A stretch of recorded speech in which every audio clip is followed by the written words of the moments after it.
संविधान सेकुलर है तो मजारों पे चढ़ने वाला पैसा, गुरुद्वारों पे चढ़ने वाला पैसा, गिरजाघरों पे चढ़ने वाले पैसे को सरकार छूती नहीं है। सेकुलर स्टेट है, लेकिन मेरे मंदिरों पे चढ़ने वाले पैसे को सरकार ले जाती है।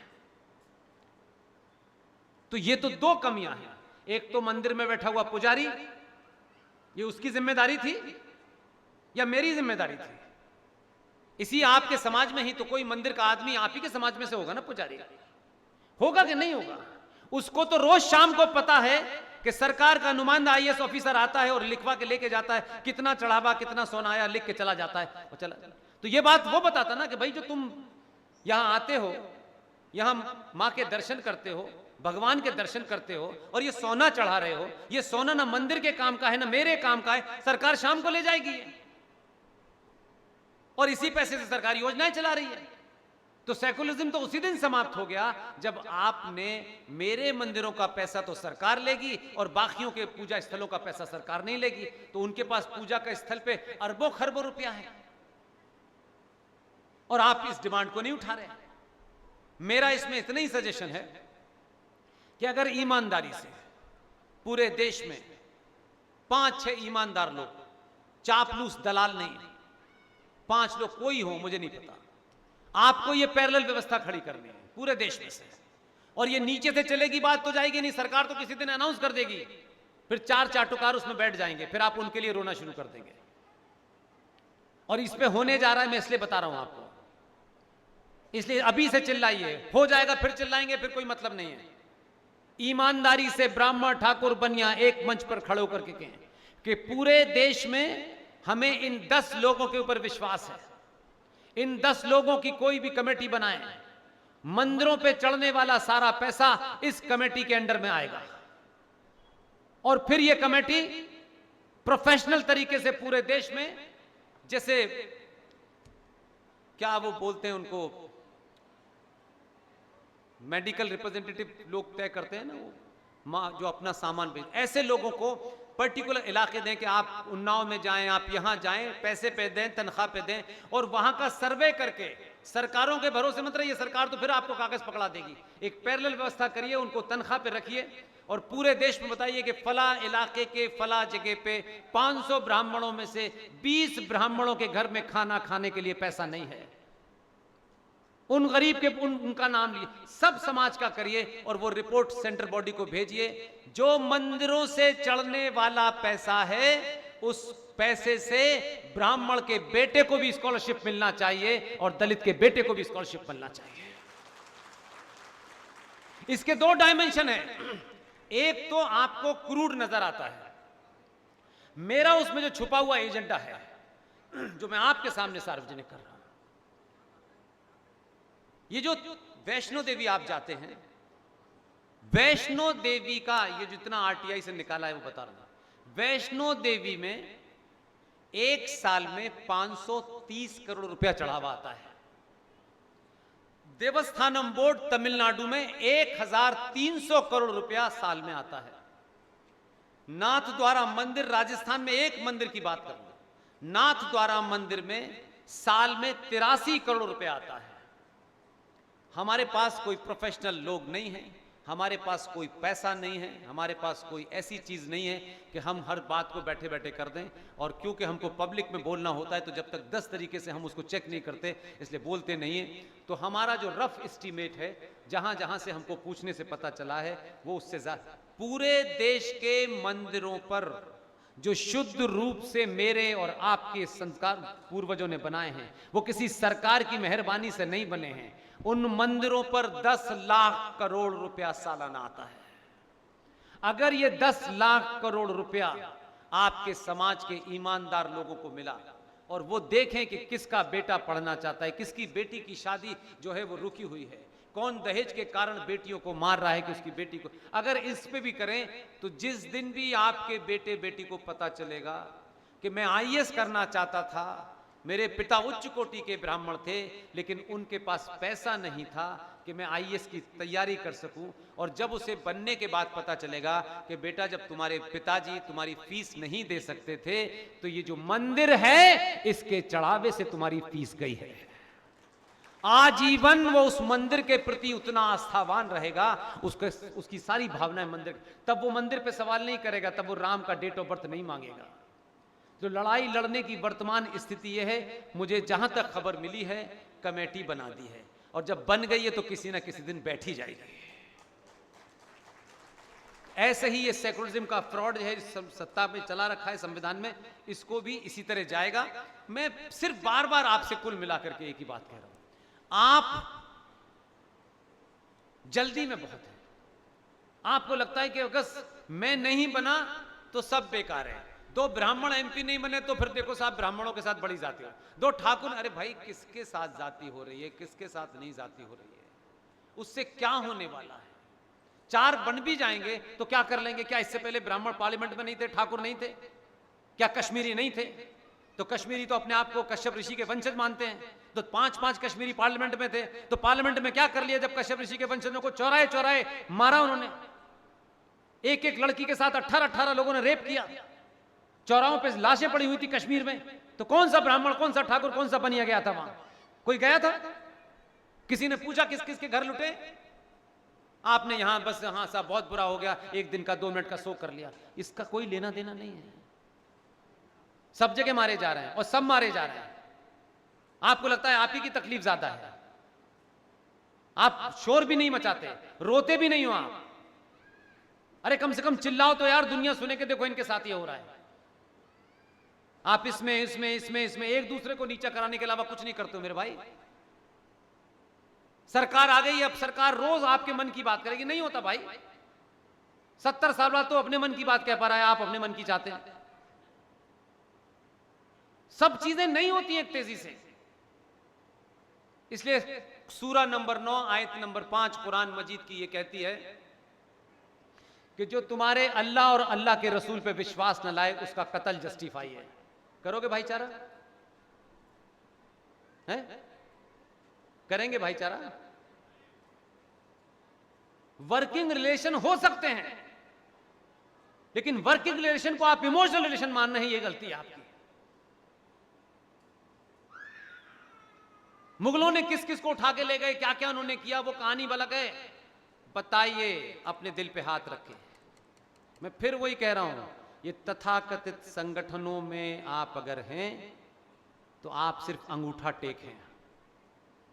अगर आप जिंदा हैं तो ये सवाल आपको पूछना चाहिए। ना मैं हूं इसलिए ना मुझे कोई फर्क पड़ता है। मेरा इतना ही काम है कि आम लोगों को सच पता चल जाए, वो तय कर लेंगे क्या करना है क्या नहीं करना है। मुझे बाकी कुछ कहना नहीं है। तो भाई ये पूछो ना कि इतने लंबे कालखंड के बाद भी इस संविधान ने हमको क्या दिया था। संविधान से तस्वीर चली गई आ गई, हमको कोई फर्क नहीं पड़ता। मंदिर टूट गए, हमको कोई फर्क नहीं पड़ता। मंदिर भी सरकार बनाए, यही सबसे बड़ी गलती आप कर रहे हैं।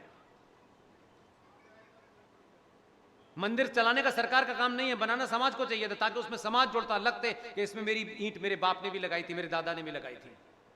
आपको सब कुछ बना बनाया मिल जाए, बस चौधरी बनने के लिए आपको बिठा दिया जाए, और आप नहीं बिठाएंगे तो कहेंगे ये सरकार ऐसी है, ये एंटी है, ये फलानी है, ये प्रॉब्लम है आपको।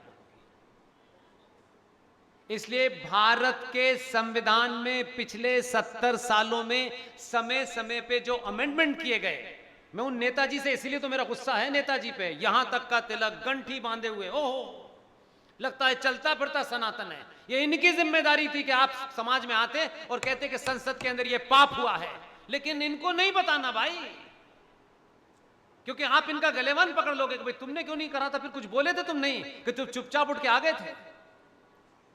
इसलिए उनको डर ही नहीं है। इसलिए भगवान राम का सर्टिफिकेट किसी मुसलमान ने मांगा था क्या? संसद में किसने मांगा था? हम तो उनकी शादियों के बारे में पूछ लेते हैं, तब वो पागल हो जाते हैं। लेकिन आप पूछोगे नहीं, वो बताएगा नहीं। उनको दुकान चलानी है अपनी, कि नहीं नहीं यार 4 वोट उनके भी लेने, आपको लेने हैं, सनातन समाज को नहीं लेने हैं। आप 4 वोट लेने के लिए बिकिए, अपने घर को बेचिए, लेकिन समाज को मत बेचिए। संसद में जब ये डिबेट हो रही थी तो ये कहां थे महाज्ञानी हर चौराहे पे जो बता रहे हैं आजकल? ये कल भी थे और आज भी हैं, 20 साल पहले भी ये थे, और एक भी होता तो उसको बताना चाहिए था।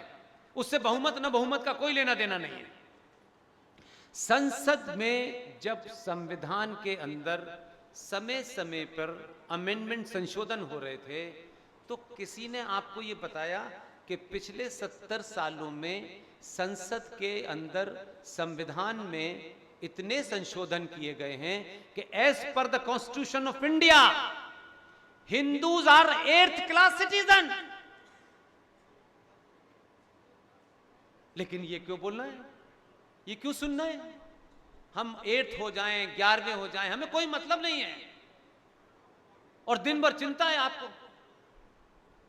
भारत के संविधान ने 70 सालों में आपको 8वें दर्जे का नागरिक बना दिया है। भारत की संसद में बहस होती है, हर अनलाइटेड आदमी देखता है। बजट वाले देखेंगे कि कहां टैक्स बढ़ा, कितनी तनख्वाह घटी, कितना मिला। अरे उससे आगे भी जाओगे कि नहीं जाओगे?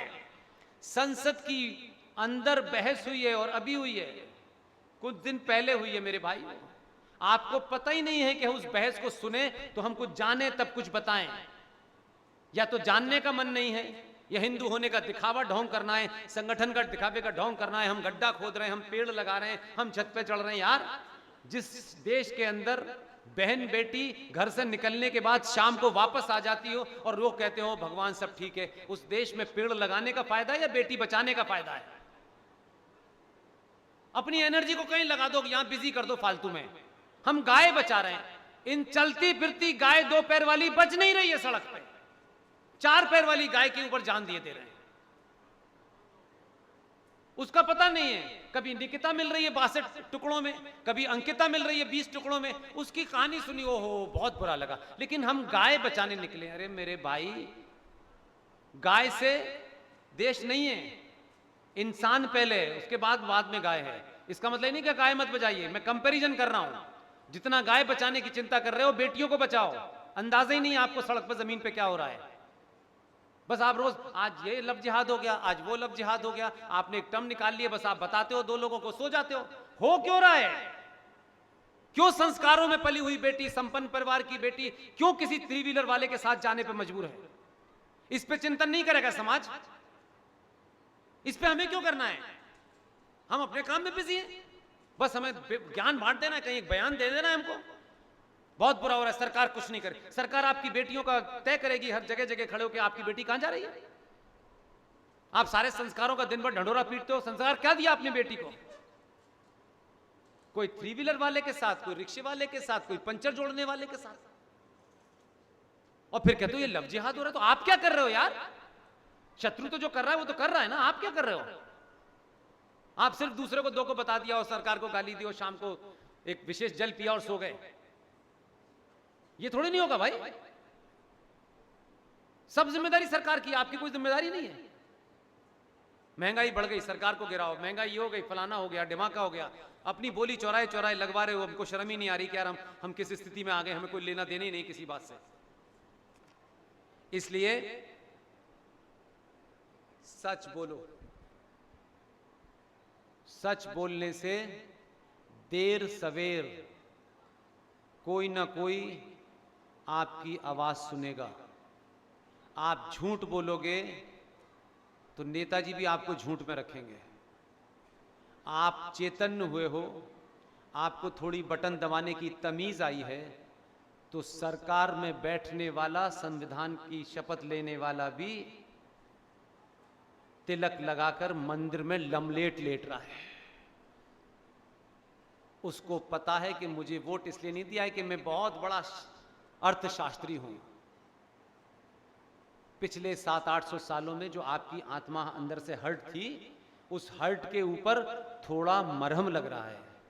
नहीं तो हमारे यहाँ लोग घर से निकलने के बाद भाईजान के मोहल्ले से तिलक मिटा लेते हैं। देश का प्रधानमंत्री संसद के अंदर और मंदिर के अंदर लमलेट लेट करके वो बता रहा है कि जब मैं संविधान के सबसे सर्वोच्च पद पे बैठा हूं, जब मैं मंदिर में आके मत्था टेक रहा हूं, तो तुमको क्या तकलीफ है? तुम क्यों नहीं निकलते हो घर से? तुम सामूहिक आरती क्यों नहीं करते हो?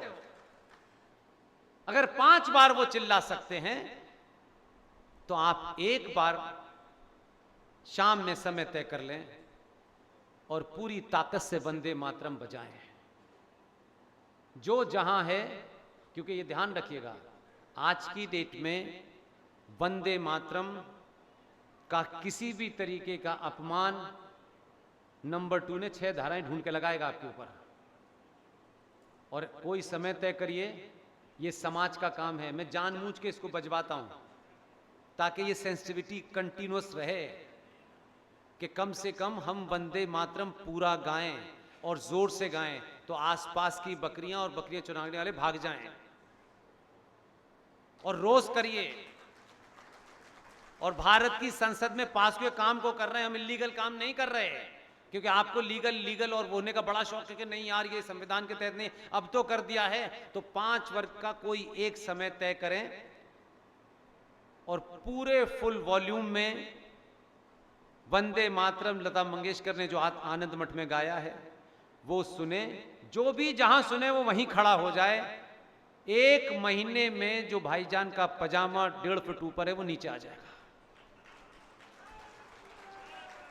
उनको सिर्फ इतना ही, मैं किसी के खिलाफ नहीं हूं, उनको ये मैसेज होगा कि ये डरा हुआ जिसे आपने बेटियां उठा करके मार करके कश्मीर से लेके कैरा तक जो डरा दिया था, ये अपने होने पे इसे जो डर था, ये इसका डर समाप्त हो गया है। और जिस दिन आप सामूहिक तौर से ये प्रदर्शन करेंगे कि वो जुमे को खड़े होते हैं सड़क पे, आप डेली शाम में खड़े हों और फुल वॉल्यूम में तय कर लें कि वंदे मातरम बजेगा और 2 मिनट 40 पे या 45 सेकंड का है। आपकी ने 6 महीने कर दिया ना, तो भाईजान बहुत जल्दी जाएंगे, आर्काइव में डॉक्यूमेंट निकालेंगे और कहेंगे हमको पता नहीं था, हमारे पिताजी के पिताजी का नाम राघव राम था।